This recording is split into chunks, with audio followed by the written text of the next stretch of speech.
Gentlelady from Connecticut is recognized for 2 minutes.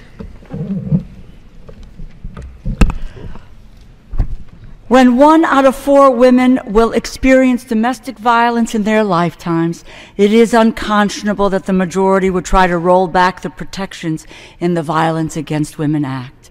Since the Act first passed in 1994, it has changed the landscape for American women. Domestic violence has dropped by over 50%. And in a historical bipartisan fashion, the Senate passed a bill that modernizes the Act for our times. It consolidates programs, takes additional steps to reach victims of domestic violence. 200 national organizations, 500 state and local organizations, and I include the National District Attorneys Association, the National Sheriff's Association. The colleague who just spoke is a former sheriff, but his association is supporting the Senate bill and not this House bill. The Federal Law Enforcement Officers Association support the Senate bill.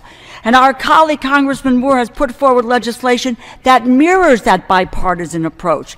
But instead of moving that bipartisan bill forward, the majority has put forward an alternative bill that, in fact, risks the lives and the health of women.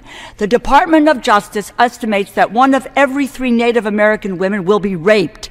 2 out of 5 will be victims of domestic violence. The majority's bill removes the provisions that are essential to ensuring that Indian women have access to the Act. The Senate bill, Congressman Moore's bill, strengthened protections in the Act for immigrant women, and yet the majority's bill would endanger the safety of immigrants.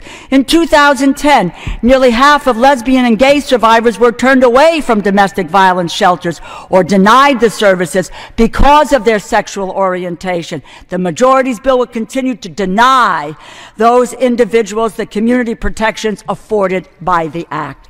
We are talking about women's lives. This is no place for partisan gains. The rule before us would roll back essential protections that have made a difference for so many women in this nation. I urge the majority, bring Congressman Moore's bill to the floor. I urge my colleagues to vote no on this rule.